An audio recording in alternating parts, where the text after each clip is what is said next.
Well, good morning. Welcome back to the Broadcast Retirement Network. I'm Jeff Snyder. This is BRN AM for Tuesday, May 3rd, 2022. And our top story today, addressing America's food insecurities in communities. And joining me now to discuss this and a lot more, Lauren Vedran is with Feeding America. Lauren, it's great to see you. Thanks so much for joining us on the program this morning. Thank you so much for having me. I'm happy to be here.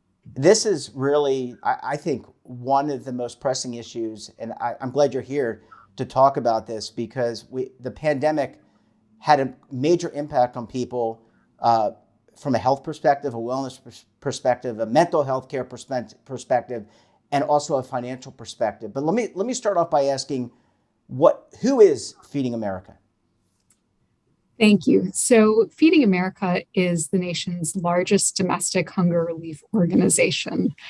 Our mission is to advance change in America by ensuring equitable food access for all. And the way that we do that is in partnership with a member network of 200 local food banks across the country, 21 state associations, and 60,000 food pantries, shelters, and soup kitchens all across the country.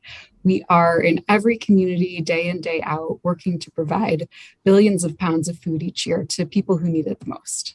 Yeah, and let's talk about that because in addition to this pandemic, there are shortages. There's inflation, both gasoline, food price inflation. It makes it very difficult for people in communities to access food. And these food banks serve a very important role. Absolutely. So I think it's important to remember that even before the pandemic, hunger was a really pressing crisis in our country. So there were about 38 million people facing hunger pre-pandemic. And certainly we know that the last 2 years has only made things worse for a lot of our neighbors due to rising unemployment or inflation now, the most pressing issue, really putting that additional strain on household budgets. And the Feeding America network is really there to help fill the gaps. We know that food is often the most flexible item in a household budget. That also means it can be the first thing to get cut. And so our network is really focused on getting fresh produce, meat, dairy, good, wholesome food sourced and into local communities. And let's talk about these food bags for a second, because as you said, I mean, look, we all go through ups and downs. There are very trying times. This is one of them for so many people. And it's been difficult for food banks because of the rising prices to get access to food. So this organization, your organization, serves a critical role in delivering that fresh food. Absolutely. Our food banks were certainly impacted by the pandemic and have been continued to be impacted by the economic fallout. One of the big issues for us right now, for example, is transportation. So we can often get food donated, but we need to move it, right? And the cost of that freight is up about 20%. Those are real life challenges that food banks are grappling with day in and day out, and certainly something that Feeding America as the national organization is really trying to address. One of our advantages as sort of the national umbrella or brand for the food bank network is that we can secure resources at scale and then make those resources available to our food banks across the country to really help offset some of those increased costs. And to your point about healthy food, look, we talk a lot about on this network, and I know a lot of others do as well, about the importance of wellness and eating the right foods so that you can live a long, healthy life, not be dependent on healthcare or drugs or anything like that in order to help you. Without services like yours, that makes it very difficult to get healthy food and to fulfill what are really important objectives for people, which is to remain healthy, regardless of your socioeconomic status. Yes, there's definitely a connection between diet and health related outcomes. And that's why focusing on fresh food and healthy food is so important to us. One of our goals for the year is to ensure that at least 70% of the food that Feeding America is sourcing is what we would call foods to encourage. So that simply is our way of saying it aligns with My Plate guidelines. And we really want to make sure that that food is available to our families. Well, Lauren, I need to take a very quick break. When we come back, we'll talk more about Feeding America and how you, that's right, you, not you, Lauren, but you, the audience, can get involved. You're going to want to stay tuned right here on BRN AM.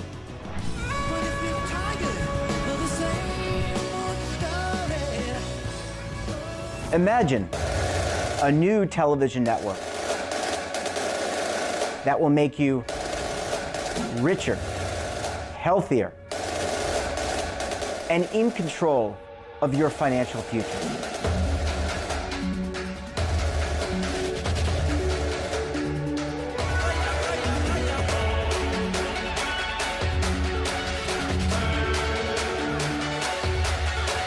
This network is for the policewoman in Nashville, Tennessee, the baker in Dubuque, Iowa, the teacher in Lexington, Kentucky. We want to make the idea of savings and retirement culturally relevant.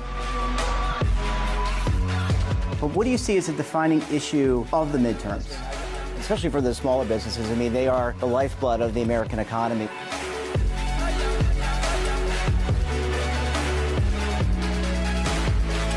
Featuring exclusive interviews, current affairs, and docuseries.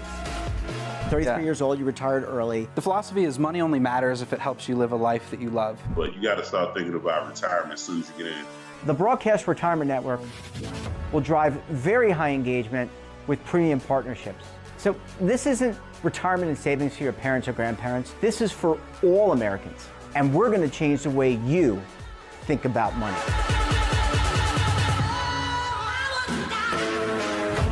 Welcome to the next frontier of retirement and savings.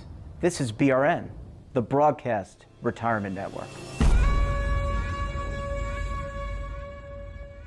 Are you over 50? Would you like to get up to 33% more income in retirement? Then call now for this free book, Annuity Do's and Don'ts for Baby Boomers. This free book reveals little-known secrets about annuity strategies that will help you make the right choices before buying an annuity. Call right now for your free book, and as a bonus, we'll also throw in a free annuity rate report, both absolutely free for calling Annuity General today. Call 800-504-8194. Welcome back. We're talking this morning to Lauren Biedron from Feeding America. Lauren, thanks so much for sticking around with us this morning. Happy to be spending some time with you. Absolutely. And I haven't chased off anybody yet. And this is a topic I think that deserves a lot more than the 15 or 20 minutes we can give it. But still, I want to touch on your partnership, yours, meaning Feeding America's partnership with Sam's Club and Walmart. Tell us about that partnership and what that means for Feeding America and the network. It is such a pleasure to be able to talk about this partnership. It is one of our most significant, and we have a lot going on right now with both Walmart and Sam's.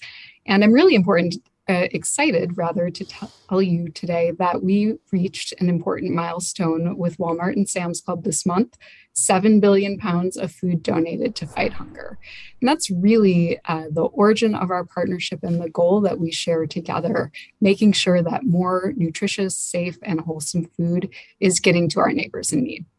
And that's amazing. Now, were these donations, did they come directly from Walmart and Sam's Clubs all around the United States, or these just Americans donating food or giving gift cards in order to buy food? What exactly is the donation?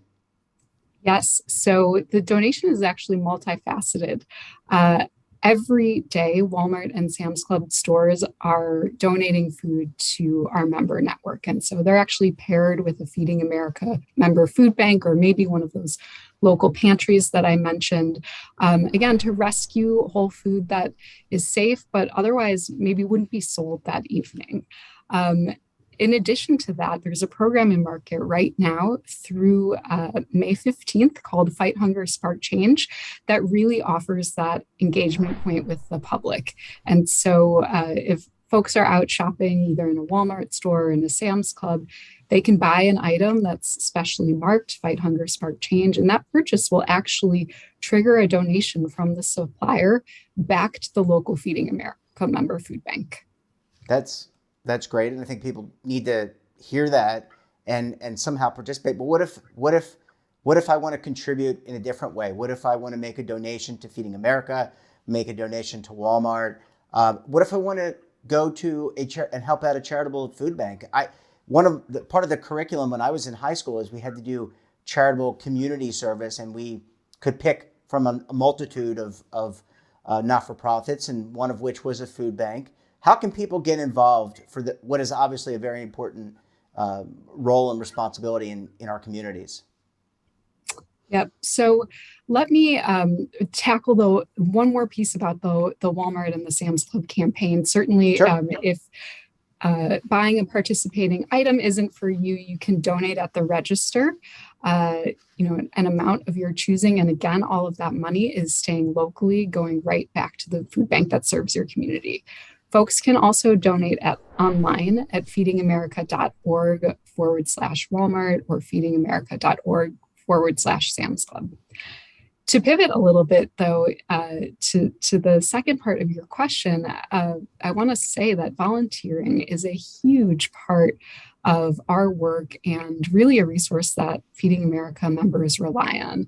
There are over 2 million volunteers that support us every year. And certainly with the pandemic and social distancing measures, we saw a fall off in that support. And so to the extent that folks are comfortable getting involved locally and are ready to roll up their sleeves, please visit our website. It's feedingamerica.org. And up at the top, you'll see a button that just says find your local food bank. You can pop in a zip code. Our member that's responsible for serving your community will come right up. And we know that there is a huge need for volunteers right now to help us sort and repackage food and make sure that it's getting out into the community. Yeah, well, I certainly know that Americans are very philanthropic, want to help other people. That's just our nature. Lauren, we're going to have to leave it there. Again, not enough time to cover a very important topic. We really appreciate you coming by the program, and we look forward to having you back on the program again very soon. Wonderful. That wraps up this episode of BRN AM. Have a topic of interest, someone you think we should talk to, drop us a line. And don't forget, for all the latest curated news and lifestyle, wellness, finance, tech, so much more, all in one place, check out today's edition of our daily newsletter, The Morning Pulse. Want to search our archives, check out our latest content, or visit our website and our streaming partners like Amazon, Roku, Samsung. There's over 100 to choose from. We're back again tomorrow for another edition of BRN AM. Until then, I'm Jeff Snyder. Stay safe, keep on saving, and don't forget, roll with the changes.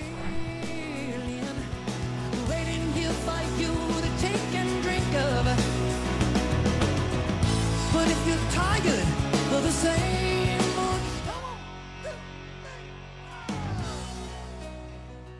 Now is your opportunity to co-create content around any topic on the first lifestyle and wellness network. Reach a global audience through our platform and co-own exclusive branded content.